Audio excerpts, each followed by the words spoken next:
As you know, today is Sunday. What did your pastor preach today in the church about Biafra?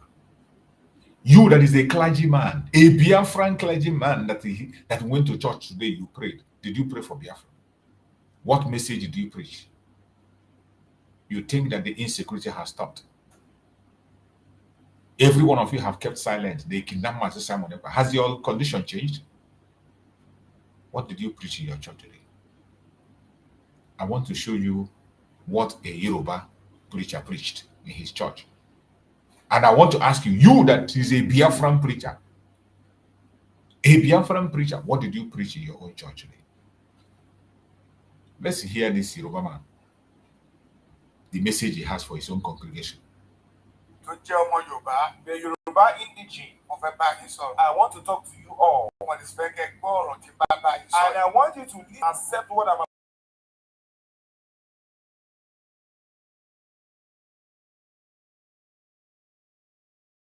State, Enugu State, Osun State, Ondo State, Anambra State, even Anambra State, even the Igbo lands as well. People are already entering those places and they're already overtaking you people in your various states. What we are saying right now, this is not about religion. Christian, whether you're a Christian Muslim, or you're a Muslim, and with our Yoruba traditional worshippers, this is time we must band together to fight for our fathers and so that they don't overtake us in it. Don't let them use religion to take over our land.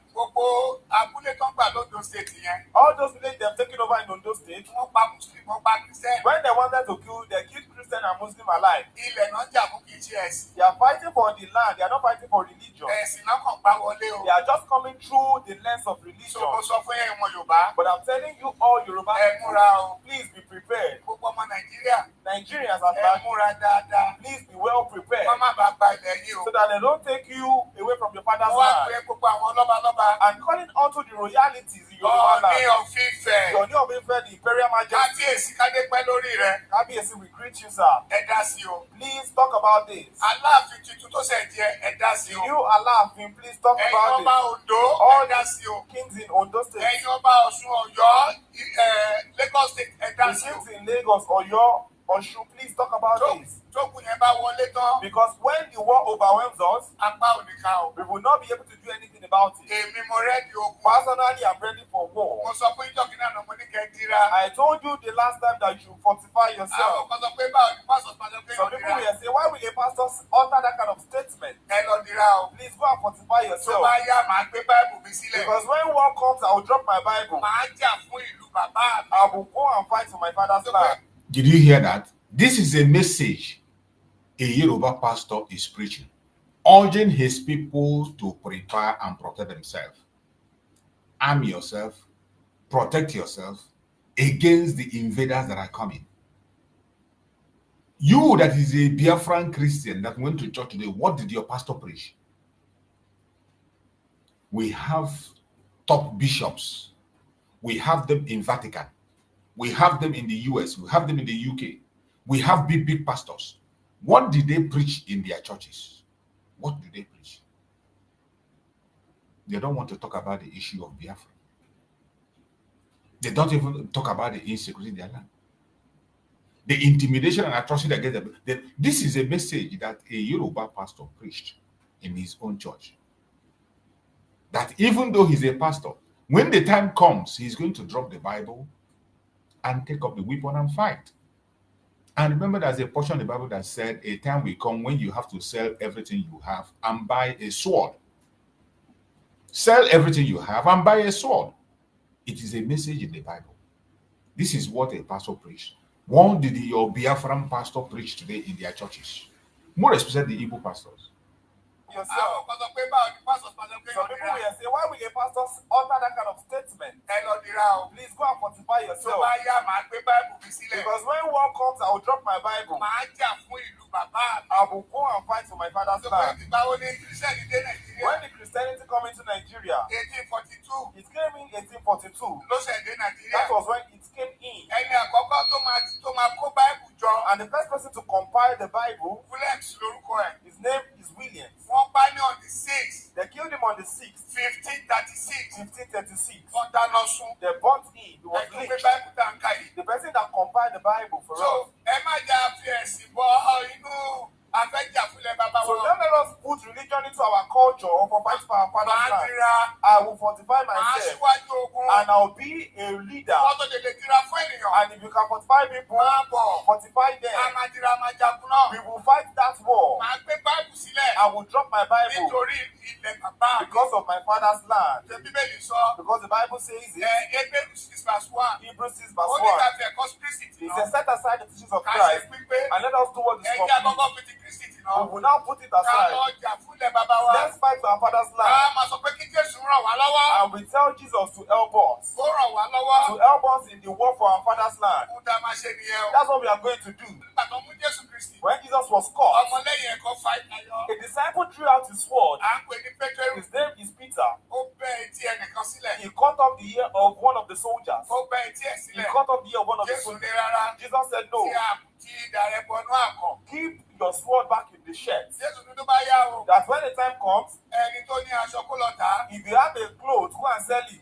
When the time comes, if you have sandal, you will sell it. Go to Luke 22. So, please don't leave the things of your father and the land of your father.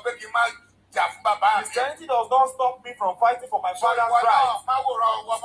So if they're Yoruba indigenous, don't just hold your head. Don't let them take over our father's land from us. God will help us. Our ancestors would help us. This was a message preached by a Yoruba pastor. What is different from this message and the message of our Prime Minister Mazi Nnamdi Kanu and our Speaker Mazi Nnamdi Kanu, that they are in detention today? This man, a pastor, is calling for self-defense and asking his people to do the needful. That you don't fold your hands all in the name of righteousness or religion and people will take you out. This is a message preached by a pastor. Your pastor, your Biafran pastor, that's your pastor is a Biafran, an Igbo Biafran. What did he preach today in his own church? What is this? What did he preach? Not even preach it. Did he remember to pray for the oppressed Biafran people?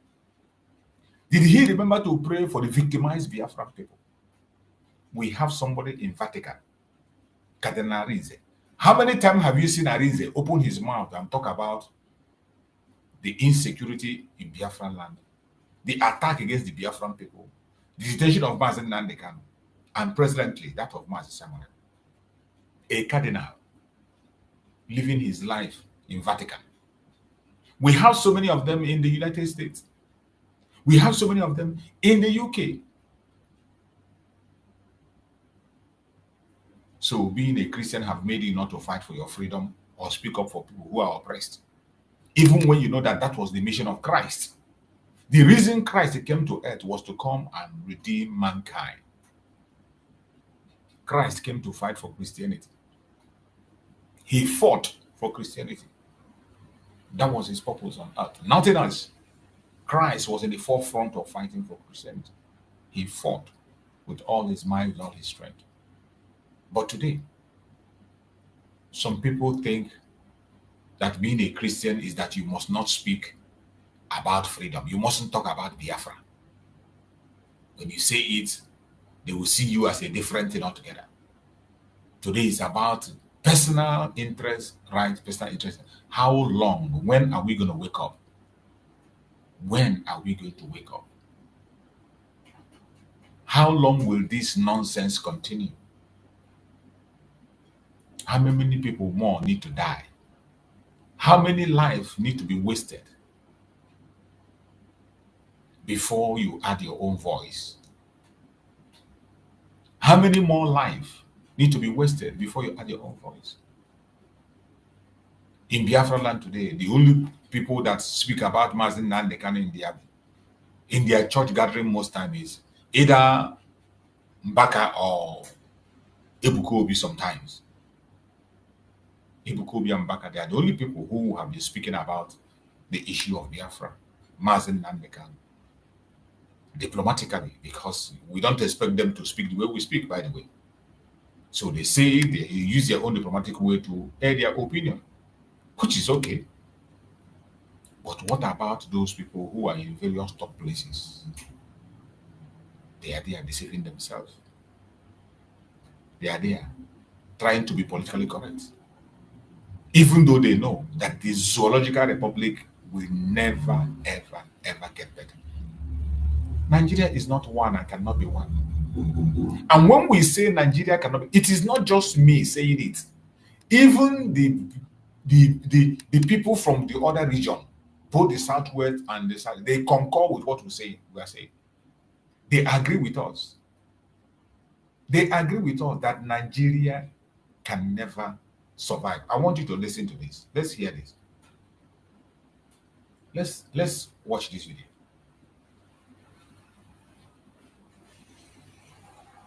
So the hardest thing I've had to accept since I've been here is that Hausas, my tribe, my people, unfortunately are not going to allow Nigeria to become what it's meant to be.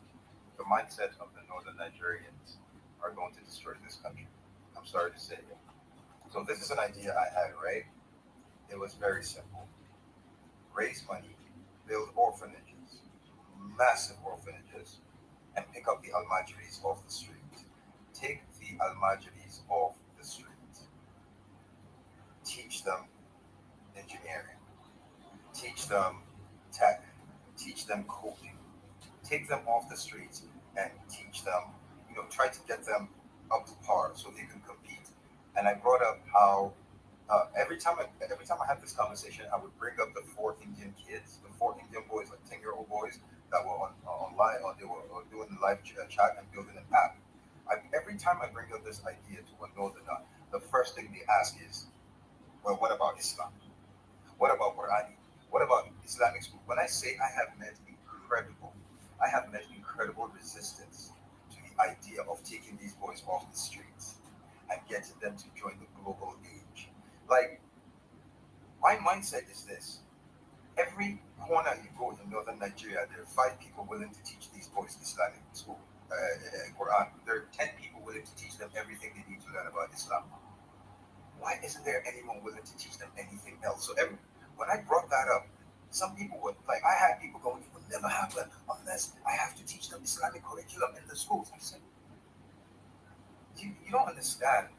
Northern Nigerians are against the idea of changing the trajectory and the outcomes of Almajiris.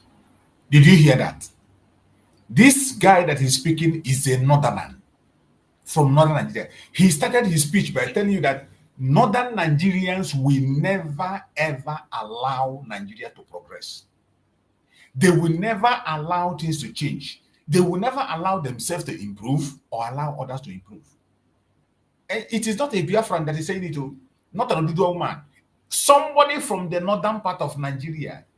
Look, listen, I want to play it from beginning again. Listen to the testimony of this guy about the northern Nigeria, the effort he made to remove the Almajiri system that is breeding Boko Haram, that is breeding foot soldiers for the terrorists. Today, in the northern part of Nigeria, all the terrorist groups in the world have their foot soldiers in Nigeria, the northern part of Nigeria. Any terrorist organization you can think about, they all have their affiliation in northern part of Nigeria. Because that is the breeding ground where they have, and they are getting these forces from Almajiris. Look at the testimony of another. This guy is not, no matter you see him with dreadlocks, he is a northern. He will speak by himself. He's a northern from northern part of Nigeria. When he tried to make impact in the north, they resisted him. They say is either he preached religion or nothing else. I want you to hear him again. Hear him. So the hardest thing I've had to accept since I've been here is that Hausas, my tribe, my people, unfortunately are not going to allow Nigeria to become what it's meant to be. The mindset of the northern Nigerians are going to destroy this country. I'm sorry to say it. So this is an idea I had, right? It was very simple. Raise money, build orphanages, massive orphanages, and pick up the Almajiris off the street. Take the Almajiris off the street. Teach them engineering. Teach them tech. Teach them coding. Take them off the streets and teach them, try to get them up to par so they can compete. And I brought up how every time I had this conversation, I would bring up the 4 Indian boys, like 10-year-old boys that were online, or they were doing the live chat and building an app. Every time I bring up this idea to a northerner, the first thing they ask is, well, what about Islam? What about Qur'an? What about Islamic school? When I say I have met incredible resistance to the idea of taking these boys off the streets and getting them to join the global age. Like, my mindset is this. Every corner you go in northern Nigeria, there are 5 people willing to teach these boys Islamic school, Quran. There are 10 people willing to teach them everything they need to learn about Islam. Why isn't there anyone willing to teach them anything else? So when I brought that up, some people were like, I had people going, it would never happen unless I have to teach them Islamic curriculum in the schools. I said, you don't understand. Northern Nigerians are against the idea of changing the trajectory and the outcomes of Al-Majidins. They say Al-Majidanchi, which is what it is embedded in our culture. And here's the thing, no, it's not. And as a Muslim, it's haram. I fucking said it. Any northern Nigerian that wants to step the fuck up, do it. It is haram. Because you are not allowed to bring a child into this world that you cannot raise. And there are northern fuck ton of Hausa men and women who have babies with no intention of, they know they only take care of that child for a certain age, then they'll pawn that child off. There are a fuck ton of imams, men in the north, who rely on these kids for a living. They send these boys out every day to go earn a living and come back and give them.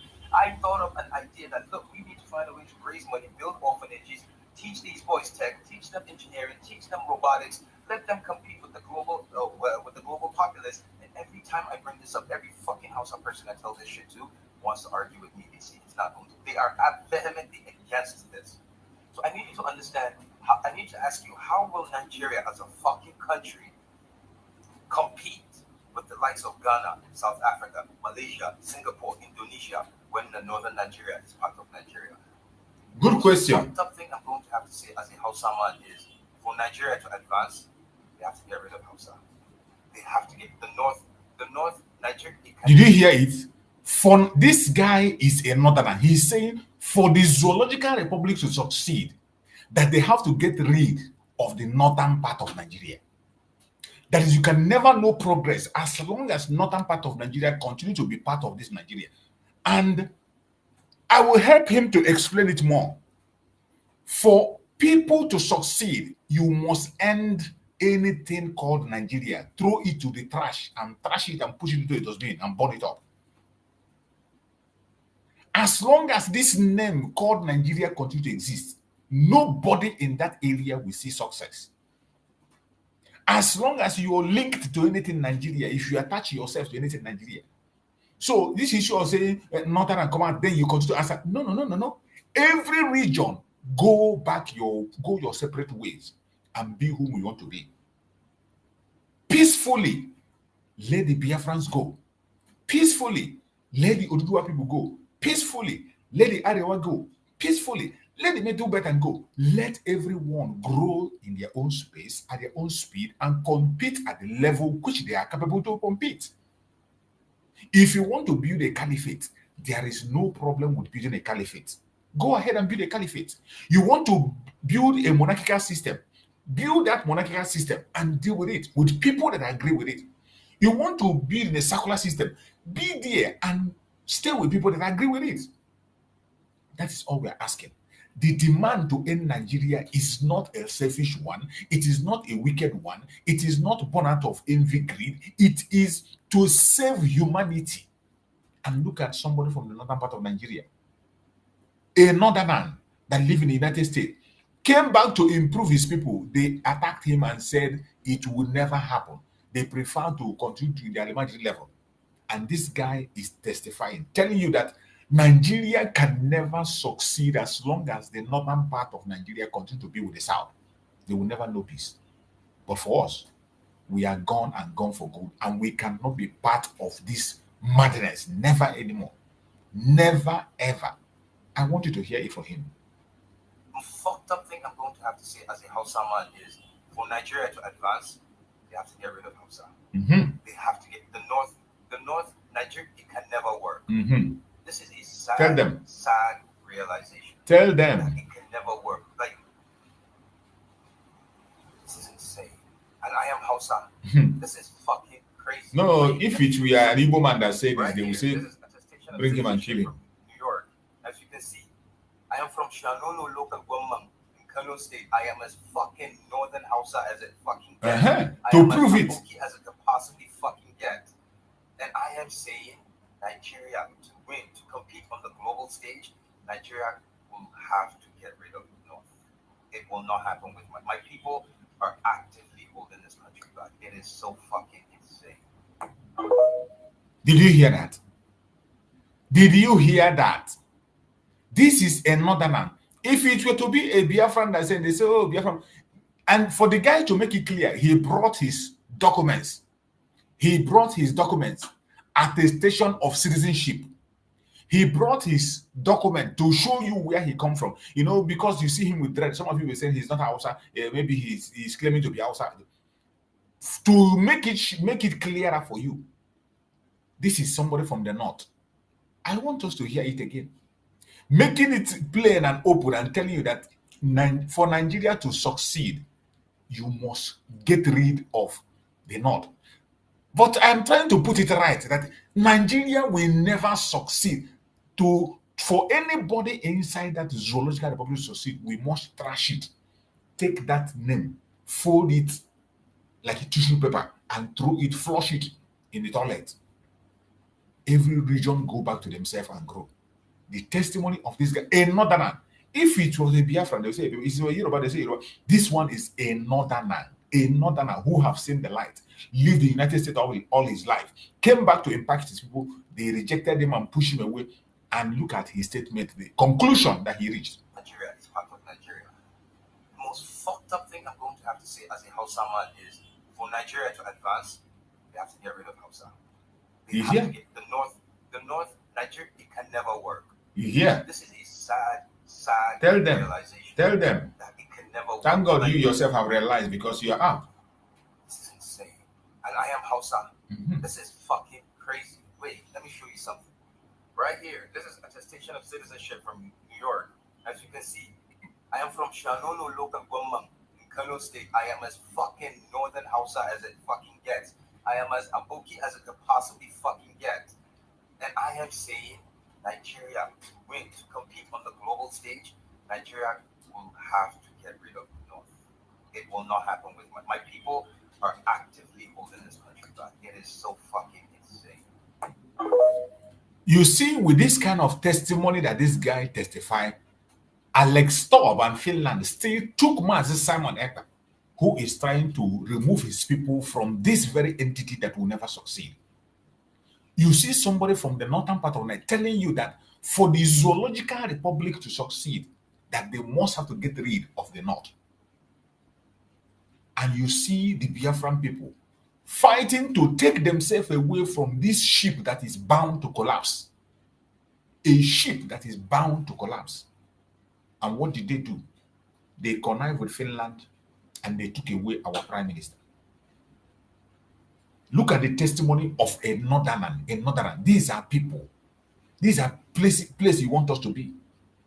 Somebody who is an indigenous citizen of that area said, for the place to succeed, you must get rid of them. And what do we get? What we get is the Zoological Republic working with Finland, and Finland buying into their idea. The Zoological Republic holding Mazi Nnamdi Kanu in detention perpetually for asking for referendum. You are jailing somebody for self-determination. International law supports self-determination. Nigeria signed up for it.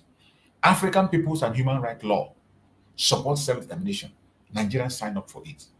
Nigerian law itself approves self-determination. They signed up for it. Why is it that when it comes to the issue of Biafra today, they are attacking it from right, left, and center? They take it to be an abomination. That you said we need to be free becomes an abomination. Simply because we want to be free, it is now an abomination. You see the testimony of a northern man, somebody from the northern part of Nigeria. I didn't say it. If it were to be a northern man that have seen the light, lived his life in the United States and come out with open mind and said what he found out. My fellow Biafrans, the only remedy to what we are facing is Biafra. There is no other one. Except you don't want to be free. The only remedy that we have is Biafra. And there is nothing else. There's nothing else to demand. Nothing else to offer. The only thing you can offer us is Biafra. If you cannot offer us Biafra, give way and let us go for it and get it for ourselves. If you cannot offer us Biafra, give way. Allow us to pursue it, chase it the best way we can, in our own way, and get it. We cannot continue to beg. We cannot continue to beg. These are places we don't want. Look at another example. Let me show you another one. Listen to what a governor in Nigeria was saying. The way they destroy the foundation of the zoo. And these are the things you see, you begin to wonder why somebody must make himself part of it. We will try more to cultivate that culture in our people, while at the same time bringing the Fulanis in one fold and try to arrest their traditional practice of moving from one place to the other. And that is very big, an uphill task. But I think we can communicate with them more, because to them, they don't have borders from Cameroon to Nigeria. But that's the thing, Excellency. How do we ensure that those who will be participating in this federal government largely funded program will be Nigerians? In terms of the funding? No, in terms of the operations. They bring in Fulanis together. The issue of misconception, I think there is a lot of mistrust and misconception with regards to the Fulani man. The Fulani man is a global or an African person. He moves from the Gambia, from Senegal, and his nationality is. This is the problem. How can you be describing somebody as a global and African person? Fulanis don't even believe that they are Nigerians. Their nationality is just Fulani. And the person that is saying this thing on a national TV is a governor. He's telling you that their nationality is Fulani alone. They are not Nigerians. But yet, they want to accommodate them in Nigeria, give them the money that belongs to them, give them Nigerian land, fund them with the resources in Biafra land. A governor is speaking about this boldly on a national TV. I want you to listen to this idiot. Listen to him. In this federal government largely funded program will be Nigerians. In terms of the funding? No, in terms of the operations. They bring in Fulanis together. The issue of misconception, I think there is a lot of mistrust and misconception with regards to the Fulani man. The Fulani man is a global or an African person. He moves from the Gambia, from Senegal, and his nationality is just a Fulani man. Did you hear that? And as a person, I may have a relationship. Did you hear that? The nationality of a Fulani man is just a Fulani man. Their nationality is not Nigeria. I want you to hear. A governor is saying this. I want you to hear this. Listen to it. Gambia, from Senegal, and his nationality is just a Fulani man. Did you hear that? His nationality is just a Fulani man. His nationality is not Nigeria.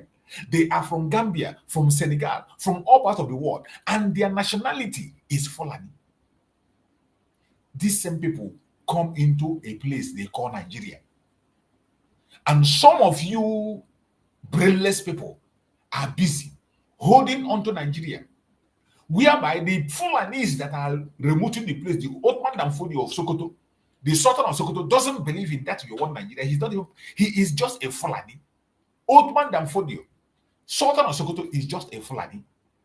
He is not even part of it. That is why you see them, when you are talking about building your Nigeria or whatever, they don't care. They are not part of it. In fact, they are the one that is treating it as a British company. The Fulanis are treating Nigeria as a company. They want to get anything they can get out of the company. Nothing concerned. If the company falls, the old man go his own way. But the people who are still busy managing this company to make it survive is the Biafran people and the Uduwa people. The Fulani man is just a Fulani. They are not. A governor is saying this. So a governor is saying this. This is what Finland want us to stay in. A global or an African person.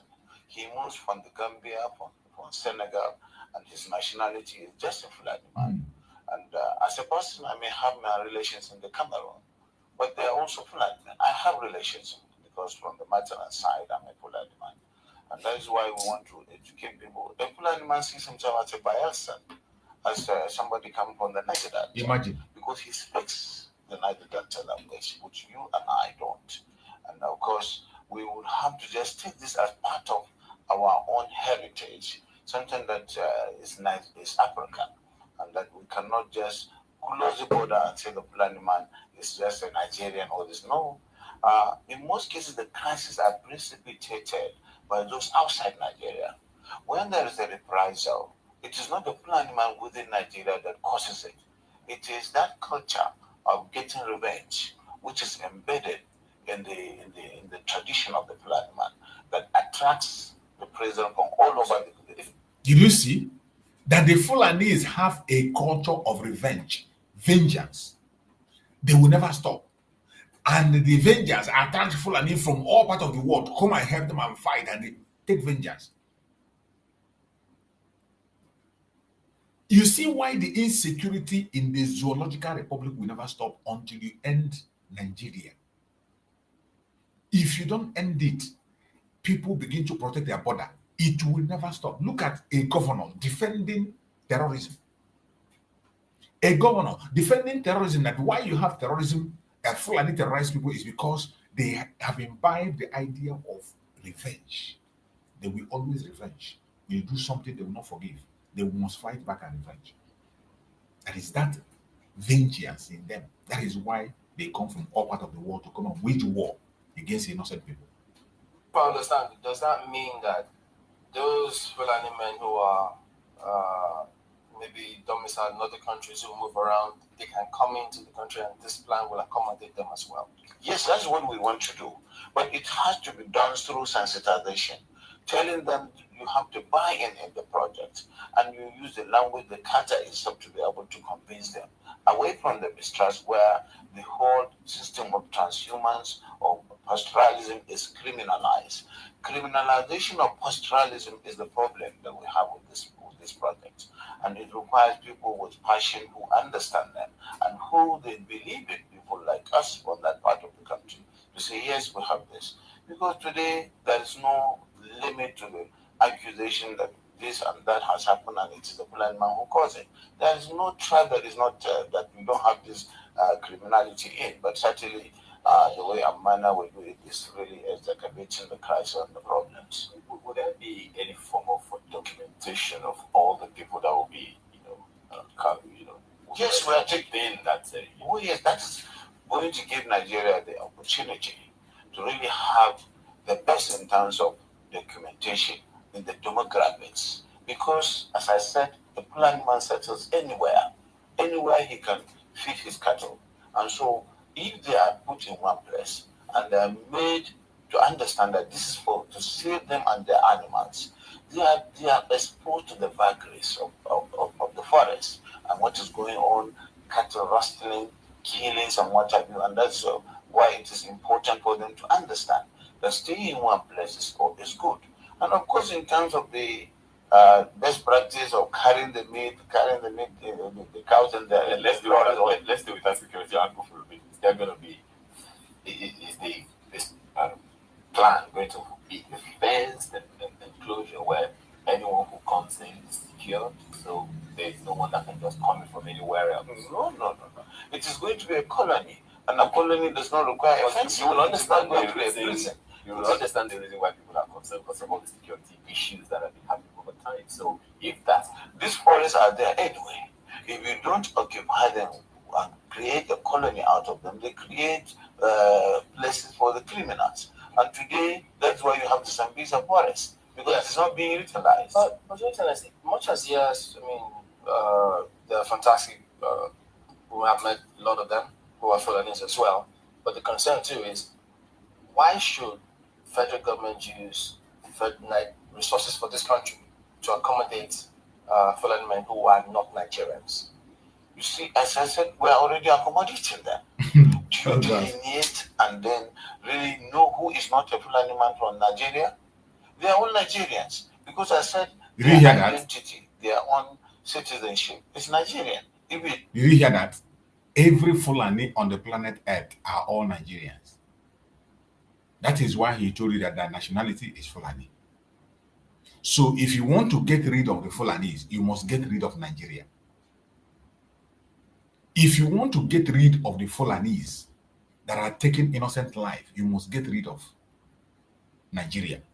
And that brings back to what that northern guy said, that for the zoo to succeed, that they must get rid of the north. The north that guy is meaning is the Fulanis. The only way to get rid of this north or whatever is to get rid of Nigeria. Once you get rid of Nigeria, the Odudu ones will be free. The Biafrans will be free. The Middle Belt will be there. Arewa will be on their own. And that is what we are advocating. Why is it difficult for the world to understand this simple solution? Why is it difficult for the world to pay attention to this simple cry? Why is it difficult for the world to do the needful? Today is Sunday. How many people do they need to die? How many more people do you need to die before you begin to advocate for Biafra in your churches? All those clergy, all those people with big title, bishop, cardinal, and whatever. How many people do you want to die before you begin to advocate for the freedom of Biafran people? Just how many people more do you want to die? Akara mi hembe na mbe si ma atụrụ ofu ukwu ehi ma nke ọzọ mụ atụrụ ihe niile ma nkwụ ya ma aka ya ma isi ya ma olu ya anyị ga-adọbiri wee pụọ na nke onwe anyị tigata azụ etu anyị nọ tupu ndị ọcha wee bịa ebe a nwa aha obodo ebe a nwe ndị mmadụ na-eme tupu nwa bekee si ebe o si hapụ obodo ya ọ bịa ebe a ọkpọrọ onye nke ọkpọrọ okeke ọkpọrọ okafọ nakata anyị isi ọ sị na ụbọchị nke taa na anya aha anyị wụzi Naijiria anyị na-aza aha na-enwe ngomimi n'ime ya ihe mgbagbasị biko kọwara m ihe Naijiria pụtara enwe ekweghị kọwara m ọmụwa ga-aza aha osimiri ka osimiri ga-aza aha mụnwa n'ihi ihe anyị na-ekwu na ebe a rụgidere ụlọ anọ jọgburu onwe ya ọ dịghị mma Naijiria gaghị emekọtawo ihe ọzọ ihe ọjọọ emego n'obodo a arụ emego egbugo ndị be anyị aka na-egbukwa anyị ndị Fulani wechiri na mabata be anyị ka na-egbukwa ndị be anyị ruo ụtụtụ echi a na-asị m na ọ ga-adị mma oge ọ na-ekwu ka nwee mmekọrịta bụ nke ndị nọkọ nke ndị ụmụnne ha ekwesịghị anyị ọtụtụ mgbe ha kpara anyị asị onye gajọ na-ajụ onwe ya ha jụrụ anyị aja ama njụ onwe anyị agbanyeghị na enwe ngwa ahịa n'ugwu Awụsa agbanyeghị na a na-azụ ahịa ebe niile dị iche iche na-eme nke ọma kama onye gara ndụ paakị onye rerie niile ọ ndụ bụ isi ka anyị na-egbu okwu ya ka e cheghata azụ ebe a ruo obodo anyị ka o wee maa mma wee ka ajọ obodo ndị ọcha na mma ọhịa anyị na-arịọ nwoke n'ugwu nwee nkwanye ugwu n'ime onwe anyị ọnwa anyị pụọ n'iro a na-etigbu anyị pụọ n'iro okwu kwasị ọbụdị ma anyị ji wee kwuo okwu ọnwụ ihe ndị a ka anyị si na anaghị anabatakwa ya ọzọ akụkọ akọrọ anyị bụ na ọkụkọ na ewu ebe ha zụta ọkụkọ anụ a na-emezi mgbe ọbụla a chọrọ ịchụ aja ejiri ọkụkọ nchụ aja mgbe ọbụla a chọrọ ime ka Naijiria dị n'otu nwa ha na-etozigbe mkpa